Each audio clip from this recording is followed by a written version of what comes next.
E se aquelas criaturas mais fantásticas já descritas não fossem só mitos? E se, na verdade, elas fossem parte de um mundo perdido? Um mundo que a própria Bíblia registrou? Pois é, hoje a gente vai mergulhar numa das passagens mais enigmáticas das Escrituras para investigar dois dos seres mais colossais da história, o Behemoth e o Leviatã, que aparecem lá no livro de Jó. Olha, isso aqui não vai ser uma simples leitura. Vai ser uma investigação mesmo. A gente vai analisar as pistas do texto como se fôssemos peritos, sabe? Depois, comparar com o que a paleontologia moderna nos diz e, no fim, pesar as consequências de uma descoberta que pode, de verdade, reescrever o que a gente pensava que sabia sobre o nosso passado. A nossa jornada vai ter 5 paradas bem definidas. Primeiro, a gente precisa entender o cenário, o grande interrogatório de Jó. Depois, vamos conhecer nossos 2 suspeitos, o gigantesco Behemoth e o aterrorizante Leviatã. Em seguida, vamos analisar o que seriam as provas periciais, ou seja, a engenharia biológica inacreditável que a natureza nos mostra. E claro, por fim, o veredito. Vamos lá? Tudo começa lá no finalzinho do livro de Jó. Depois de passar por um sofrimento absurdo e muitos questionamentos, Jó finalmente recebe uma resposta de Deus. Só que, em vez de uma explicação sobre o porquê de tanto sofrimento, Deus oferece uma demonstração do seu poder e sabedoria sobre toda a criação. E esse interrogatório divino já começa com uma chuva de perguntas.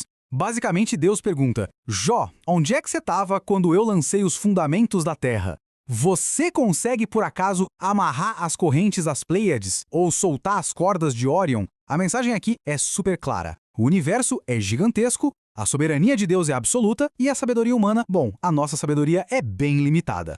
Depois de falar do cosmos, Deus foca na Terra, falando de criaturas que Jó conhecia muito bem. Ele fala da força do cavalo de guerra, da liberdade do jumento selvagem. Cada exemplo desses mostra a autonomia da criação e a providência divina. E a pergunta que fica no ar para Jó e para nós também é: você tem algum controle sobre isso? A resposta é óbvia. Já deu para notar o padrão, né? Deus está construindo todo um argumento com base na realidade. Céus, estrelas, animais, é tudo concreto, observável. Então, quando ele chega nos seus 2 exemplos finais, o ponto alto da sua demonstração de poder criativo, por que ele mudaria do nada para a mitologia? O contexto simplesmente exige que o Behemoth e o Leviatã sejam tão reais quanto o leão e a águia que ele acabou de mencionar. Certo, vamos agora para a nossa primeira peça de evidência, que está lá em Jó, capítulo 40. O nome em hebraico, Behemoth, é um plural de majestade, sabe? Pode ser traduzido como a superbesta ou a besta por excelência. O nome já impõe respeito. O retrato que a Bíblia pinta é o de uma criatura monumental. Um gigante herbívoro com uma força absurda concentrada nos músculos abdominais, como se fosse um centro de gravidade de puro poder. Os ossos dele são descritos como tubos de bronze, o que sugere um tamanho e um peso descomunais. E a cauda dele? A cauda é a peça-chave da nossa investigação. Por muito, muito tempo, os estudiosos tentaram encaixar essa descrição em animais que a gente conhece hoje. Será um hipopótamo ou um elefante? Eles são grandes, são herbívoros, vivem perto da água. Mas e a cauda? A cauda de um elefante parece uma corda, a de um hipopótamo é só um rabinho minúsculo, nada a ver com a imagem de um cedro. A não ser que a gente olhe para o registro fóssil e veja a cauda de um dinossauro saurópode, como um braquiosauro. Aí, meu amigo, a descrição se encaixa com uma precisão que chega a ser assustadora. Esse versículo aqui é o que a gente poderia chamar de prova cabal. Move a sua cauda como o cedro. Tenta imaginar a cena, um movimento lento, poderoso, de uma estrutura gigantesca que serve de contrapeso para um pescoço igualmente longo. Nenhum animal vivo hoje se encaixa nessa imagem. Então, o que será que Jó estava vendo?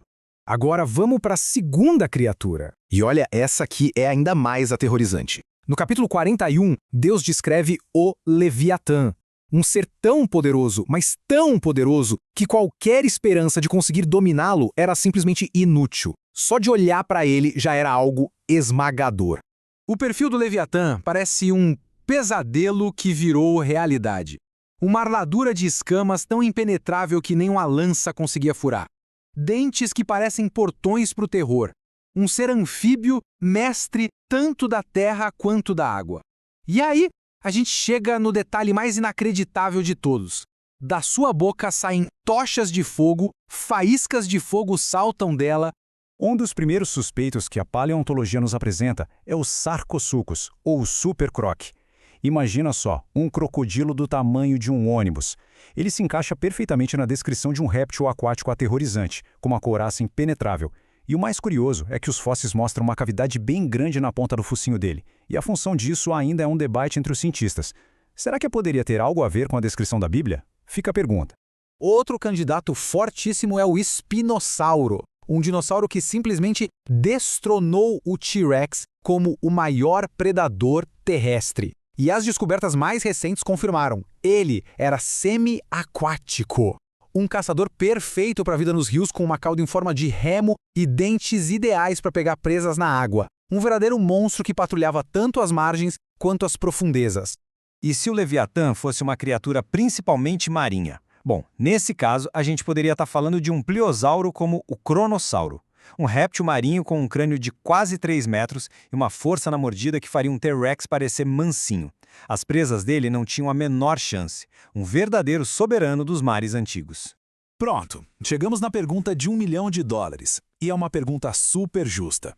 A ideia de um animal que cospe fogo parece coisa de mito, de fantasia. Mas antes da gente descartar essa possibilidade de cara, vamos dar uma olhada no que já existe por aí na natureza. Para a gente entender como algo tão fantástico como cuspir fogo poderia ser biologicamente possível, a gente precisa olhar para a tecnologia incrível que já existe na natureza. Vamos examinar algumas das criações mais engenhosas do mundo animal que mostram um planejamento e uma engenharia biológica super sofisticada. Deixa eu apresentar o besouro bombardeiro. Esse insetinho é um mestre da guerra química. Ele tem 2 câmaras internas onde ele guarda produtos químicos que sozinhos são inofensivos. Mas quando ele se sente ameaçado, ele mistura os dois, adiciona um catalisador e... BOOM! Dispara um jato de líquido fervente e corrosivo. É uma arma de alta tecnologia em escala de inseto. Impressionante! E a enguia elétrica? Ela é, basicamente, uma bateria viva. Ela tem órgãos especiais, os eletrócitos, que funcionam como milhares de pilhas pequenininhas ligadas em série e são capazes de descarregar uma voltagem altíssima para caçar e se defender. Pensa só, se a gente encontrasse só os ossos dela fossilizados, a gente jamais ia imaginar que ela tinha essa capacidade. E o vagalume? Ele produz luz fria, a tal da bioluminescência. A reação química que gera a luz dele tem uma eficiência energética quase perfeita, praticamente não perde energia na forma de calor. As nossas lâmpadas mais avançadas não chegam nem perto disso. O design do vagalume é simplesmente superior. Então, o que esses exemplos todos nos mostram? Eles mostram que a natureza está cheia de sistemas complexos e muitas vezes inesperados. Se o Criador projetou um besouro com uma câmara de combustão, uma enguia com geradores elétricos e um inseto com luz 100% eficiente, a ideia de um réptil com algum mecanismo para expelir e queimar gases, tipo o metano que muitos animais produzem, de repente não parece tão impossível assim, não é verdade? Bom, chegamos ao final da nossa investigação. Depois de juntar o contexto da Bíblia, as descrições detalhadas e essas analogias incríveis da natureza, qual é o veredito? O que essa análise toda nos diz sobre a Bíblia e sobre a história do nosso planeta? E então, qual é o nosso veredito final? As evidências sugerem fortemente que o Behemoth e o Leviatã não são monstros de contos de fadas, mas sim descrições surpreendentemente precisas de criaturas que hoje a gente chama de dinossauros e grandes répteis marinhos. E se isso for verdade, as implicações são enormes. Isso não só reforça a credibilidade histórica da Bíblia, mas também nos força a reconsiderar a história do nosso planeta, oferecendo uma resposta apologética poderosa que sustenta a soberania de Deus sobre toda a criação. Mas essa história não termina aqui de jeito nenhum. As lendas de dragões que a gente encontra em praticamente todas as culturas e a descoberta chocante de tecidos moles em fósseis de dinossauros são as próximas pistas que a gente vai investigar. Se essa jornada despertou curiosidade, se inscreva no canal, curta e compartilhe. Os links para todas as fontes estão aqui na descrição. Muito obrigado por acompanhar a gente nessa investigação. Até a próxima!